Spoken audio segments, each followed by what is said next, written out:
अरे मैं गुसारो सवेरे सवेरे खराबाद के गिरद फेरे बफेरे, कभी इस तरफ भी गुज़र कर तो देखो बड़ी रौनकें हैं फ़कीरों के डेरे।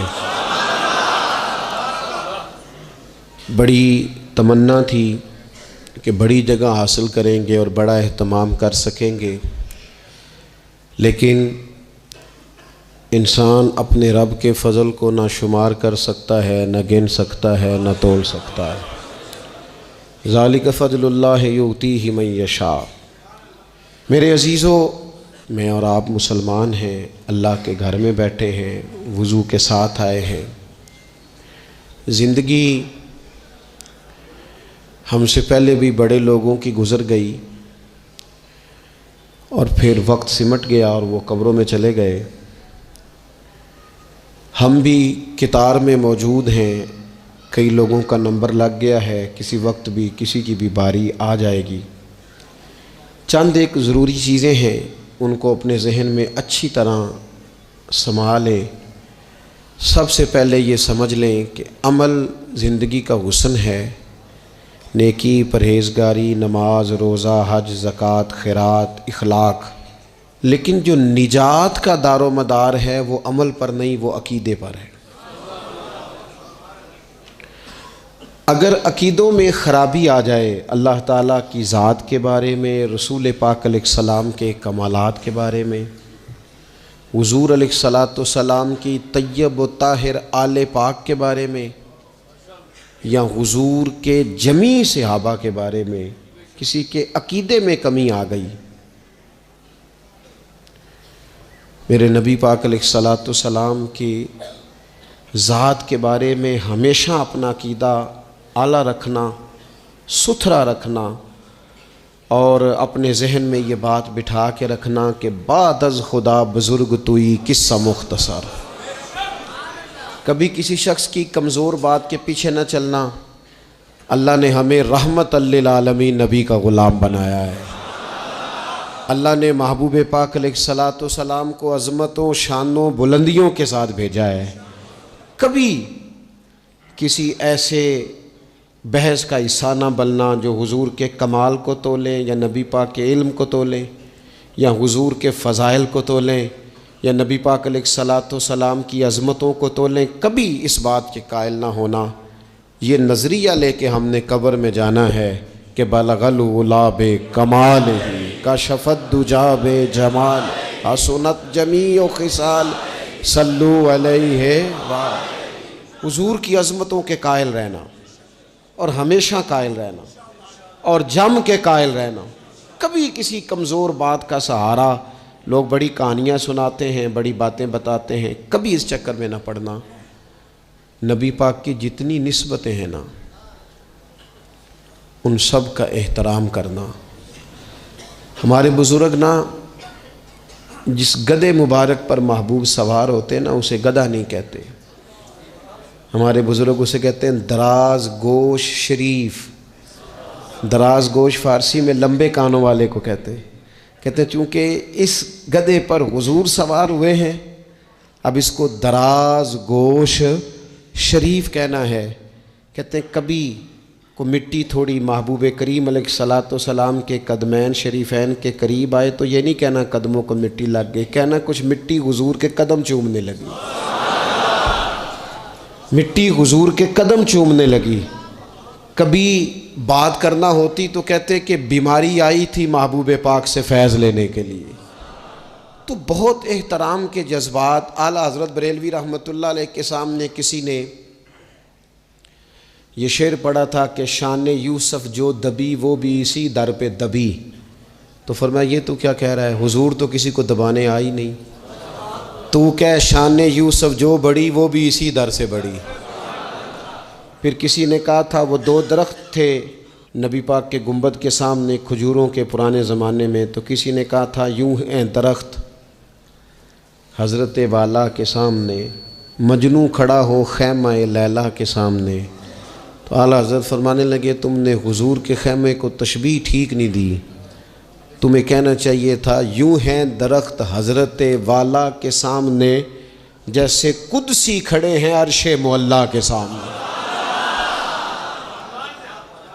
कभी भी कोई कमज़ोर लफ्ज़, कमज़ोर जुमला हुजूर सरवर कहूँ कि मालिक व मौला कहूँ तुझे, बागे खलील का गुले ज़ेबा कहूँ तुझे, लेकिन रज़ा ने ख़त्म सुखन इस पे कर दिया, खालिक का बंदा खल्क का आका कहूँ तुझे। एक तो ये बात। दूसरी बात ये कि बड़ा अफरात व तफरीत का दौर आया है। जिसको भी लड़ाना होता है वो मजहबी बुनियादों पे लड़ाना शुरू कर देता है। मज़हब के नाम पर लोगों को इमोशनल करना और मजहबी बुनियादों पर तफरीक पैदा करना, ये बड़ी घिनौनी साजिश होती है। कभी भी कोई ऐसा काम ना ज़िंदगी में करें, कभी भी, कि जिसके अंदर मामला इस तरह का हो। अपना कद ऊंचा करने के लिए कभी भी मज़हब का सहारा ना लें। अपनी ज़ाती लड़ाइयों को कभी मज़हब का रंग ना दें। उसमें कभी भी दीन की बुनियादों को ना लेके आएँ। कोई ऐसा काम ना करें। आपकी किसी से ज़ाती दुश्मनी है तो उसे शिमर यजीद कहने की ज़रूरत नहीं है। आप ज़ाती बात करें उसके साथ जो करनी है। नबी पाक अलैहिस्सलाम के सहाबा और अहले बैत के नाम पर लोग ज़ाती लड़ाइयाँ लड़ते हैं। खुदारा इससे बचो। ये जो हुजूर की औलादे पाक है ना, जो नबी पाक की, मैं अल्लाह के घर में मस्जिद में बैठा हूँ, मेरे मुर्शद की औलाद क्या उस दरवाज़े से जो गुज़र जाए वो भी मेरे लिए काबिल एहतराम रहा। और मेरे उस्ताद साहब के बच्चे, मैं आपको दयानतदारी से कहता हूँ, कभी आ जाएं तो मुझे समझ नहीं आती मैं बिठाऊँ कहाँ, इसलिए कि असला नाल जिन्हें की करिए और नस्लां ताक नहीं भूलते। उस्तादों के बच्चे आ जाएं तो बिठाने को जगह नहीं मिलती। अगर उस्तादों के बच्चों का ये हाल है तो रसूल पाक की औलाद का क्या हाल होना चाहिए। नबी पाक की औलाद पाक के बारे में कभी भी अपनी तबीयत में कोई कमज़ोर बात ना रखना। नबी करीम ने फरमाया, ऐ अल्लाह ये मेरे हसन और हुसैन है, मैं इन दोनों से मोहब्बत करता हूँ, तू भी इनसे मोहब्बत फरमा। और फिर महबूब फरमाने लगे, ऐ अल्लाह जो मेरे हसन हुसैन से मोहब्बत करे तो उन सब से भी मोहब्बत फरमा। जिस तरह हुजूर की औलाद पाक का एहतराम करना है ना, बिल्कुल उसी तरह मेरे नबी पाक के सहाबा। ज़माना चराग लेके ढूंढेगा ना, वफ़ा की सारी तारीख़ें जहाँ दम तोड़ जाएंगी वहाँ से जनाब सिद्दीक़ अकबर का आगाज़ होता है। दम तोड़ जाएंगी जहाँ सारी चीज़ें। अबू बकर सिद्दीक़, जनाब सिद्दीक़ अकबर।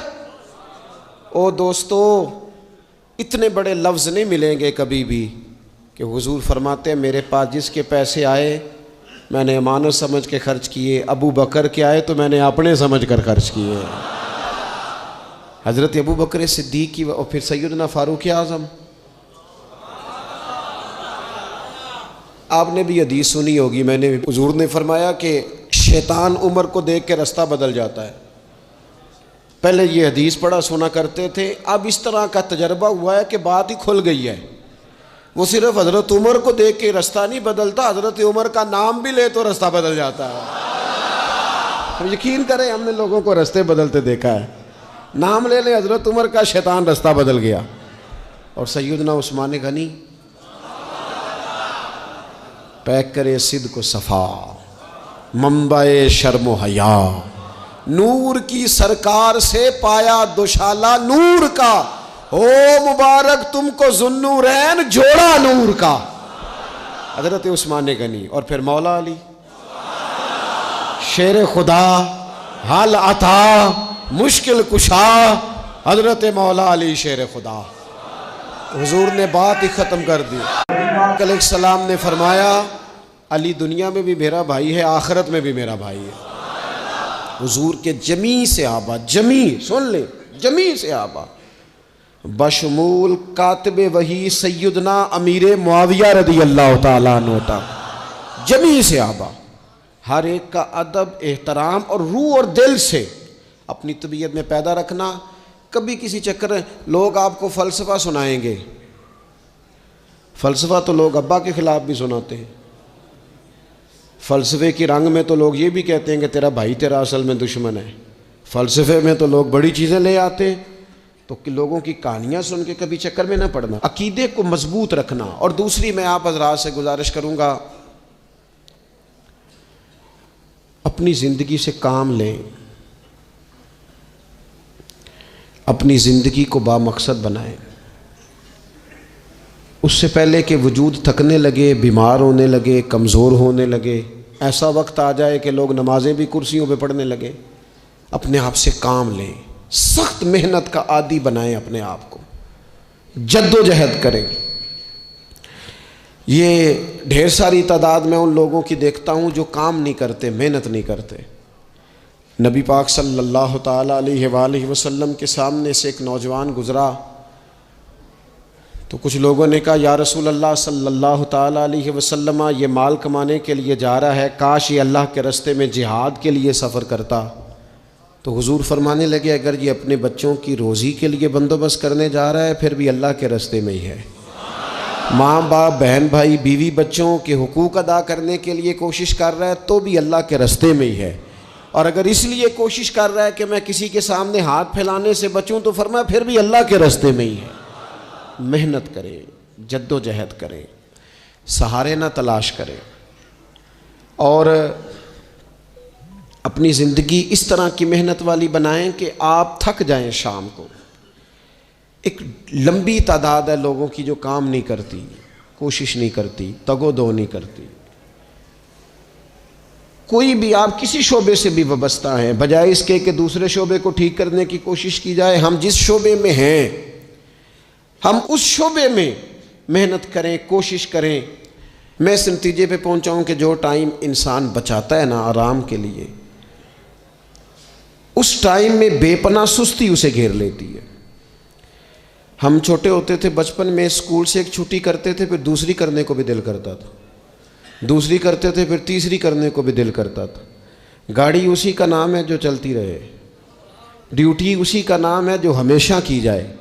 ज़िंदगी में मुसलसल जद्दोजहद करेंगे, मुसलसल काम करेंगे, उसका नतीजा ये निकलेगा कि आप महसूस करेंगे कि आपका वजूद जो है वो बड़ी सलाहियतों वाला है, वो बेकार नहीं है। मुसलसल काम। आप अंबिया किराम अलैहिमुस्सलाम की ज़िंदगी देखें, सहाबा की ज़िंदगियाँ देखें, अहले बैत की देखें, औलिया अल्लाह की देखें, बुजुर्गान दीन की देखें। आप देखें कि उन्होंने काम कितना कितना बड़ा किया है। हम कभी उनको पढ़ते हैं तो हैरान हो जाते हैं कि यार इतने मुख्तसर वक्त में इतना ज़्यादा काम तो मुमकिन ही नहीं। आला हज़रत रहमतुल्लाह अलैह ने 1000 किताब लिख दी। इमाम बुखारी ने पूरी दुनिया में घूम कर अहादीस जमा करके एक जगह पे इकट्ठी कर दी, और फिर उसूल वज़ा कर दिए हदीस पाक के कि हदीस किस तरह कबूल की जाएगी। फिर उसमें फ़र्क कर दिया कि सही कौन सी है, मुतवातर कौन सी है, हसन कौन सी है, ज़ईफ़ कौन सी है, मौजू हो तो फिर उसके कायदे क्या हैं। इतना काम बुजुर्गों ने कर दिया। जद्दोजहद थी ज़िंदगी में, मुसलसल ड्यूटी करते थे। जब मुसलसल काम करते हैं ना, नबी पाक सल्लल्लाहु ताला अलैहि वसल्लम ने फरमाया, जो आदमी मेहनत करे, कोशिश करे और शाम को थक के सो जाए, अल्लाह उसके पिछले गुनाहों को माफ़ फरमा देगा। तो चलते रहें, जद्दोजहद करें, हिम्मत करें, कोशिश करें। कभी कभी यूँ होता है कि इंसान समझता है कि मैंने कोशिश तो की थी, लेकिन यार ये मेरे कोशिश करने से कोई नतीजा नहीं निकला। आरफ रूमी रहमतुल्लाह अलैह फरमाते हैं कि एक शहर ऐसा था जिसमें एक बीमारी बार बार हमला करती थी।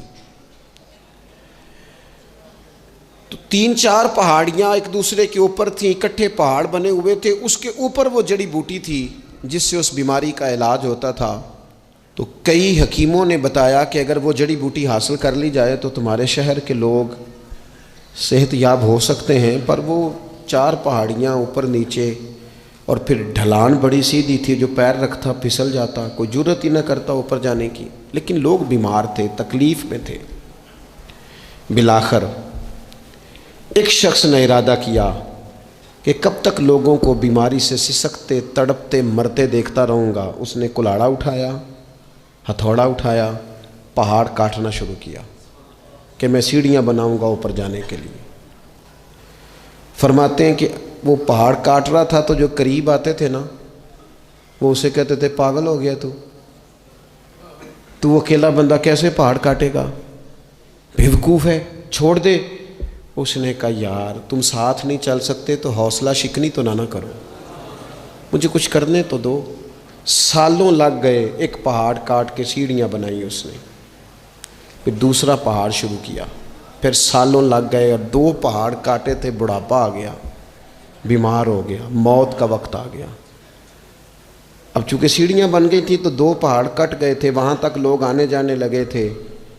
ऐन उस वक्त जब वो दुनिया से जा रहा था, फिर भी कुछ लोग हौसला शिकनी कर रहे थे, उसे कह रहे थे खुदा के बंदे क्या नतीजा निकला। कुछ लोगों की ड्यूटी होती है अपोजिशन का किरदार अदा करना, वो हर मौके पर हौसला शिकनी करते हैं। अब उस पर आखिरी वक्त आ गया है, बावजूद उसके कुछ लोगों ने जाके कहा क्या नतीजा निकला जी, तेरे ऊपर मौत का वक्त आ गया है, तू ऊपर तक तो जा नहीं सका, फ़ायदा क्या हुआ। वो कहने लगा बेवकूफ़ो तुम्हें पता ही नहीं मैं कामयाब होके जा रहा हूँ। उन्होंने कहा किस तरह। कहने लगा मैंने आधा सफ़र आसान कर दिया है, अब जो मेरे बाद आएगा ना उसे सिफर से नहीं शुरू करना पड़ेगा, मैंने आधा सफ़र उसके लिए आसान कर दिया। वो तीसरे पहाड़ से शुरू करेगा और 2 काटेगा तो जड़ी बूटी तक पहुंच जाएगा, लोगों को शिफा होने लगेगी अल्लाह के फजल से। हम पता क्या करते हैं, बिलखुसूस मेरे वतन का रिवाज ये है कि लोग आधा सफ़र भी आसान करने को तैयार नहीं, वो कहते नहीं सारा ही फलाना करेगा। जितने अंबिया दुनिया में आए ना मेरे दोस्तों, वो सारे कामयाब गए, लेकिन किसी के साथ 4 उम्मती, किसी के साथ 10, किसी के साथ 100, किसी के साथ 200, लेकिन नबी कामयाब गए। क्यों? कि अल्लाह ताला ने जो उनके ज़िम्मे ड्यूटी लगाई थी वो ड्यूटी उन्होंने पूरी जिम्मेदारी से सर अंजाम दी। उस ड्यूटी में उन्होंने कभी कोई कमी दिखाई तो अपनी ज़िंदगी में जद्दोजहद करें, काम करें, बैठकर सिर्फ बात ना करें, तनकीद ना करें, बैठकर सिर्फ मनसूबा बंदी ना करें। और मेरे मुल्क में बिलखुसूस ये काम होता है, तबसरे करो, चैनल खोलो, तनकीद करो, अंदर की खबर लेके आओ, कोई कहानी सुनाओ, कोई नई स्टोरी बनाओ, लेकिन काम ना करो। बड़ी खूबसूरत बात की शायर ने, उसने कहा शिकवाए जुल्मत शब से तो कहीं बेहतर था, अपने हिस्से की कोई शम्मा जलाते जाते। लोग तालीम नहीं हासिल कर रहे तो भैया आप एक बच्चे का खर्च उठा लें, किसी गरीब का आप उसे पढ़ा दें, एक बंदा तो आपकी वजह से तालीम याफ्ता हो जाए। लोगों को खाना नहीं मिल रहा, भूखों मर गए लोग, हुकूमतें कुछ नहीं कर रही, आप 10 बंदों की जिम्मेदारी उठा लें, आप गरीबों को देख लें, 10 लोगों के घर में आप खाना पहुंचाना शुरू करें। और ये होता रहा है, लोग ये काम करते रहे, ये ड्यूटियां हमारे बुजुर्गों ने सर अंजाम दी हैं, 2-2 करके, 4-4 करके, 6-6 करके उन्होंने काम किया है। अपनी जिम्मेदारी का एहसास करें, मुसलसल काम करें, मुसलसल जद्दोजहद करें, मुसलसल ड्यूटी करें। और फिर मेरी तीसरी गुजारिश आपसे ये है कि जिस तरह आप अपने अपने घर में आपकी ज़िम्मेदारियां होती हैं और अगर आप ज़िम्मेदारी अदा नहीं ना करते तो एहतजाज होता है। माँ को टाइम नहीं देते तो माँ भी एहतजाज करती है, घर वाली को टाइम नहीं देते तो वो भी एहतजाज करती है, दोस्तों को वक्त नहीं देते तो वो भी उसका शिकवा करते हैं। तो आपके ज़िम्मे जितनी भी जिम्मेदारियां हैं, आप पढ़ाते हैं, क्लास में वक्त पे नहीं आते तो उसका इजहार किया जाता है। हमने अपने अपने ज़िम्मे जो जिम्मेदारियां ली हैं पूरी करते हैं। मैं आज आपको ये पैगाम देना चाहता हूँ कि एक एक ड्यूटी दीन की भी अपने ज़िम्मे लें, एक एक ड्यूटी, एक काम अपने ज़िम्मे ले लें। आप अपने अपने इलाके की मस्जिद में झाड़ू देने की ड्यूटी ले लें। आप ये ज़िम्मेदारी ले लें कि मुझसे कुछ नहीं हो सकता तो मैं हफ्ते के बाद मस्जिद में जाऊंगा और कुरान मजीद को मैं साफ़ करके झाड़ पूंछ के तरतीब के साथ मुरतब करूंगा। मुझे अगर नाजरा कुरान मजीद ठीक पढ़ना आता है तो मैं 10-11 बच्चों का रोज़ सबक सुनूंगा, आगे पढ़ाऊंगा। कोई जिम्मेदारी लें, दीन की कोई ड्यूटी अपने ज़िम्मे लें। अगर माली तौर पर आप ताउन कर सकते हैं तो किसी जगह, किसी मस्जिद में, मदरसे में, खैर के किसी काम में शामिल हो जाएं। दीन इस्लाम के साथ अमलन तबलीग में अपना काम करें। जिम्मेदारी हर दुनिया का काम मैनेज करके मुरतब करके किया जाने लगा है। मईशत हो, मुआशरत हो, तामीरात हो, दीन का काम है वो उसी तरह चल रहा है। महफिल आ गई, बरकत के लिए महफिल कर लो, जुम्मा आ गया पढ़ लो, तरावी एक हाफिज साहब मुकर्रर कर लो। भाई आप इसको मैनेज करें, सारी दुनिया में चीज़ें मैनेज की जाती हैं, आप इसे मैनेज करें। आप खतीब साहब से फरमाइश करें कि मुझे आप जुम्मे वाले दिन इस मौजू पर कुछ सुनाएं।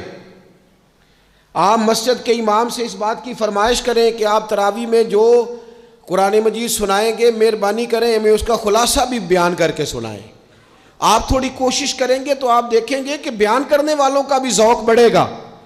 कुछ थोड़ी जिम्मेदारी का एहसास करें।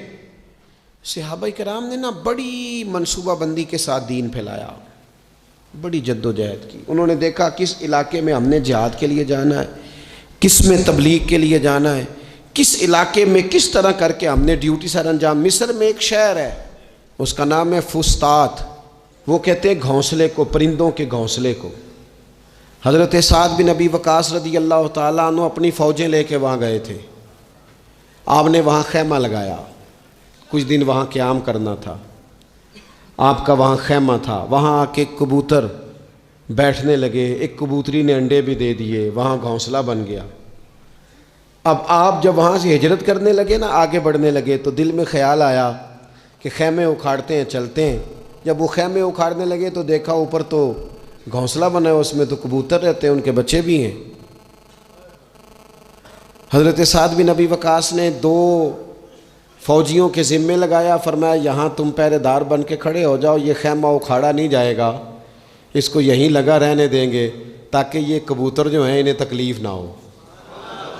वो 2 फ़ौजी वहीं रहे, खैमा लगा रहा, वहाँ पानी का बंदोबस्त किया जाता रहा, खुराक का बंदोबस्त किया जाता रहा। करीब करीब बस्तियों से जब लोगों ने देखा ना यहाँ लोग मौजूद हैं, तो लोगों ने वहाँ आके मकान बनाने शुरू कर दिए। वो एक परिंदे के घोंसले की हिफाजत के लिए कुछ देर 2 सिपाही रुके थे, अल्लाह ने वहाँ पूरा शहर आबाद फरमा दिया है। तो आप एक घोंसले की हिफाजत शुरू करें, इंशाअल्लाह शहर आबाद हो जाएंगे। लेकिन हम घोंसलों की हिफाजत करने को भी तैयार।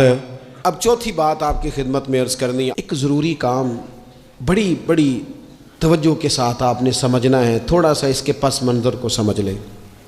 जो आया करीमा मैंने तिलावत की है उसका हिस्सा भी इसी में आएगा।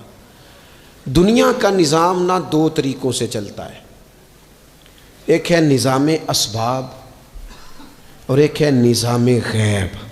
एक निज़ाम असबाब से चलता है कि आग जलाती है, पानी ठंडा करता है, इंसान माँ बाप के मिलाप से पैदा होता है। दुनिया निज़ाम असबाब से चलती है और इसी तरतीब से निज़ाम आगे चल रहा है। और एक है निज़ाम गैब, जब अल्लाह अपनी रहमत का फ़ैसला फरमाए। तो एक निज़ाम वो भी है। वो कैसे है?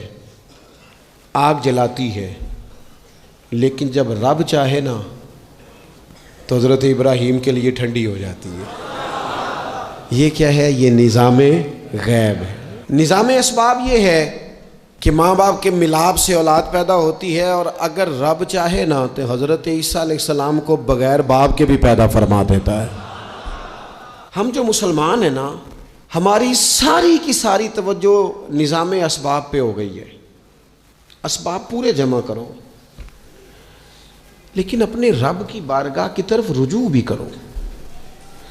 कई दफ़ा ना असबाब सारे बंदे के हाथ से छूट जाते हैं, फिर उसे ज़रूरत होती है दस्ते गैब की, अल्लाह उसकी मदद करे।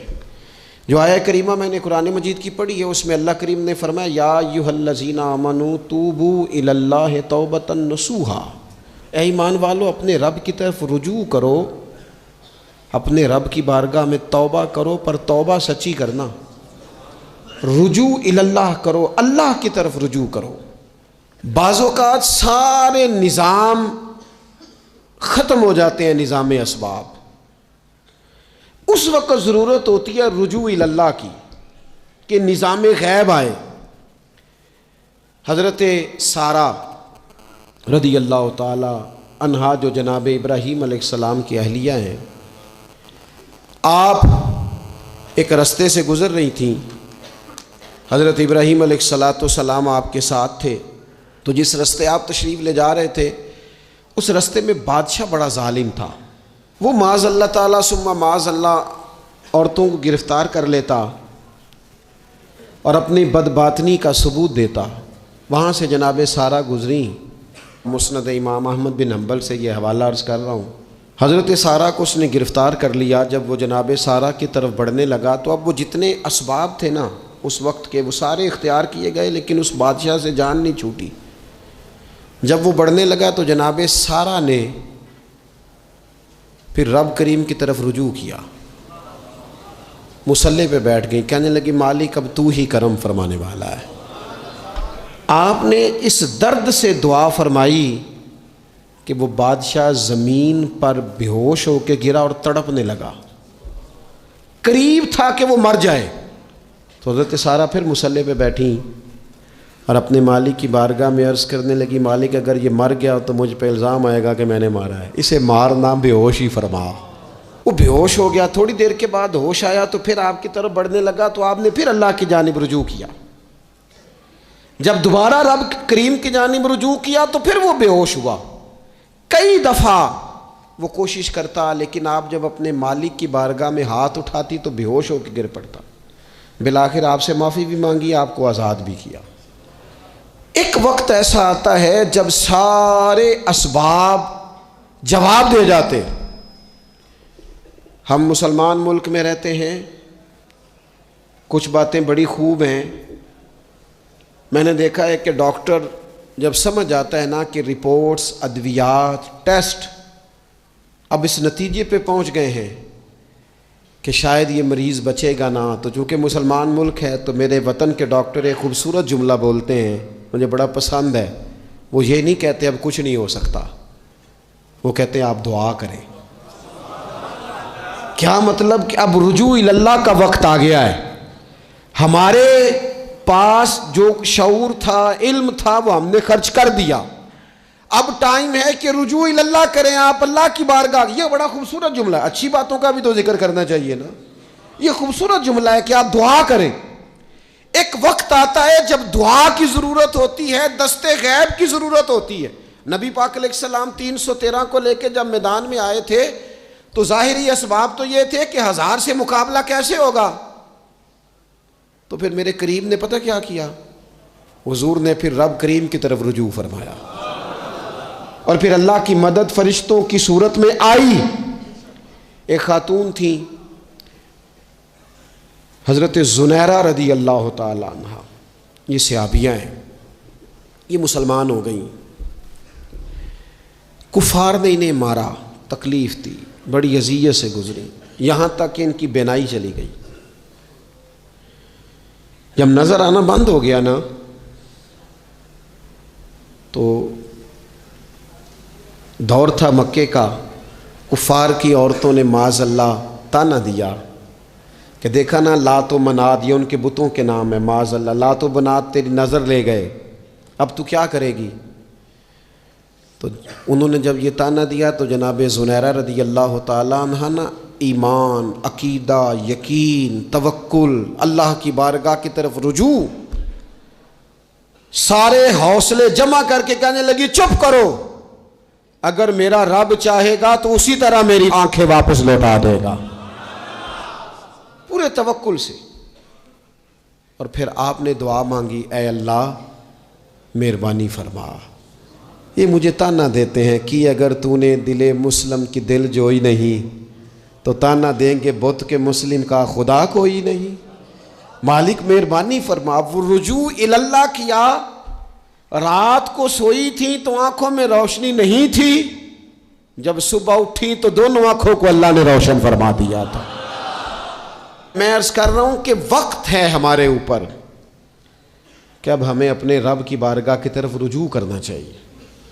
जब बंदा अल्लाह की जानिब रुजू करता है ना, नबी पाक अलैहिस्सलाम ने फरमाया जब तुम इस्तिग़फ़ार करते हो ना तो अल्लाह हर मुश्किल से निकलने के लिए तुम्हें रास्ता अता फरमाता है, और अल्लाह तुम्हें वहाँ से रिज़्क़ अता करता है जहाँ से तुम्हारा कभी गुमान भी नहीं गया होता।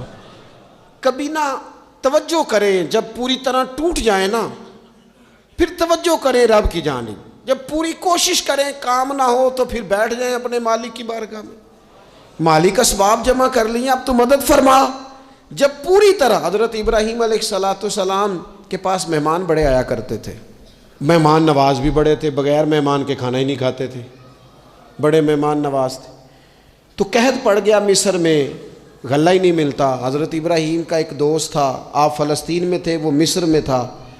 आपने उसके पास ऊँट भेजे कि 4-5 ऊँटों पर गल्ला अनाज रख के मुझे रवाना कर, ताकि मैं अपने जो मेरे पास मेहमान जमा है उनको खाना तो दे सकूं।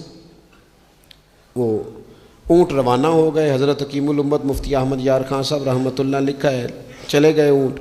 अब मेहमान जमा हैं, उनको भी खबर दे दी गई है कि आप फ़िक्र न करें, गल्ला मिस्र से आने लगा है, खाना मिलेगा। लेकिन जब वहाँ उठ गए तो उन्होंने कहा, कहत चूँकि बहुत ज़्यादा था, अनाज सारी हम तकसीम कर चुके हैं, अब तो हमारे पास गल्ला नहीं है। वो खाली आ गए वापस। जब वो खाली वापस आ रहे थे ना ऊँट, तो जो आपके खुदाम लेने गए थे उनके दिलों में ये ख्याल आया कि हम अगर खाली वापस जाएंगे तो वो जो मेहमान हैं वो देखेंगे तो वो तो बड़ी आस उम्मीद लगाए बैठे हैं कि हमें आज खाना मिलेगा, तो वो तो बेचारे मायूस हो जाएंगे। उन्होंने इस तरह किया कि रास्ते में कुछ रेत भर ली उन बोरियों में और ऊँटों पे उनको रख लिया, ताकि फिर जाके हज़रत इब्राहीम से अर्ज़ करेंगे, वो ख़ुद ही लोगों को समझा देंगे, ऐसे खाली ऊँट ले जाना बेहतर नहीं। हज़रत हकीमुल उम्मत रहमतुल्लाह अलैह लिखते कि हज़रत इब्राहीम अलैहिस्सलाम आराम फरमा थे। खुद्दाम ने जाके अंदर जहाँ वो सामान रखा जाता था वहाँ रेत से भरे हुए बोरिए रख दिए, वो चले गए। हज़रत इब्राहीम की ज़ौजा जनाब हाजरा उठी, उन्होंने कहा मैं मुंह खोलती हूँ, गले का गंदम पीसती हूँ, खाना बना के देती हूँ। जब उन्होंने मुंह खोला ना उसका, बोरी का, तोड़े का, उस बोरिए का, तो कहती हैं इतनी बेहतरीन गंदम निकली कि मैंने ज़िंदगी में कभी नहीं देखी थी। पीसी गई, पकाई गई, खाना चलने लग गया। हज़रत इब्राहीम अलैहिस्सलाम बेदार हुए, देखा लंगर चल रहा है, मखलूक खुदा खा रही है। दुनिया आवे ते खा जावे ते राज़ी होवे बुल्ला, लोग खा रहे हैं, चल रहा है सिलसिला। तो हज़रत हाजरा, वो ख़वातीन घर में कुछ चीज़ आए ना तो कहती हैं इस दफ़ा चावल बड़े अच्छे आए, इस दफ़ा गंदम बड़ी अच्छी आई, या आटा पिस के आया, ये बड़ा उम्दा है। तो हज़रत जनाब हाजरा रदी अल्लाह ताला अन्हा हाजिर बारगाह हो के अर्ज़ करने लगी, ये जो आपका मिस्री यार है ना,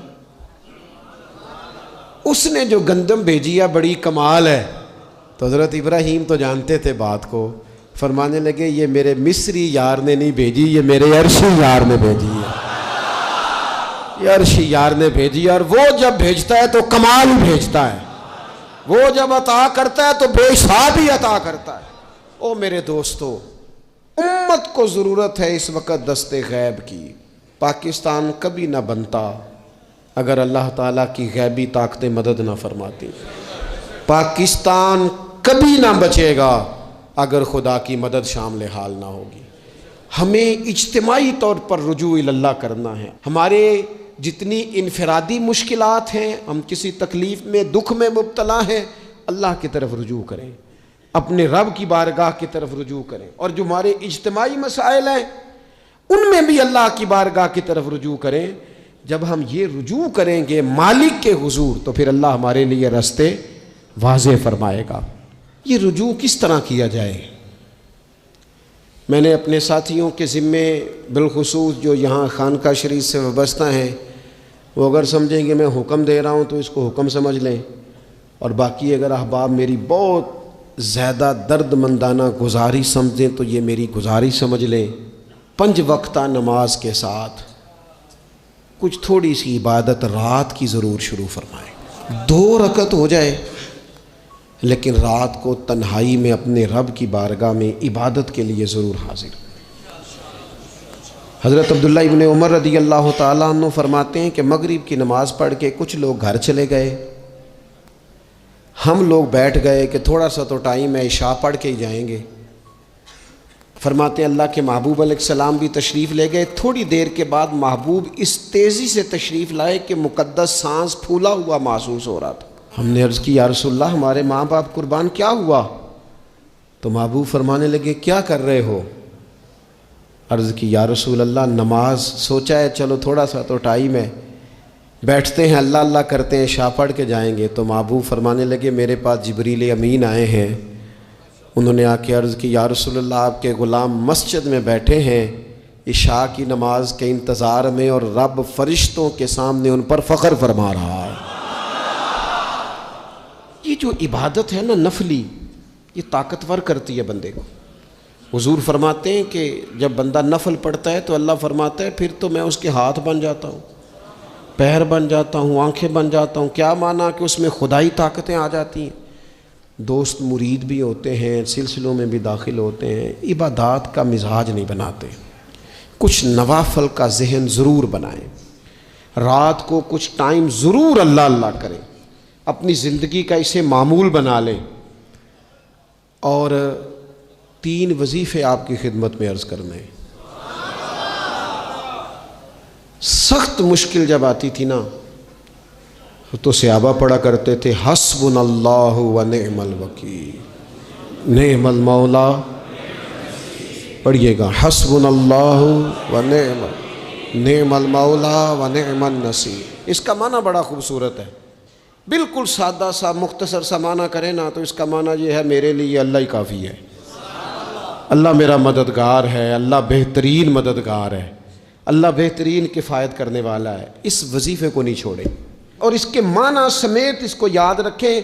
आप महसूस करेंगे तबीयत ताकतवर हो गई है, रूह ताकतवर होगी, इसको भूलना नहीं।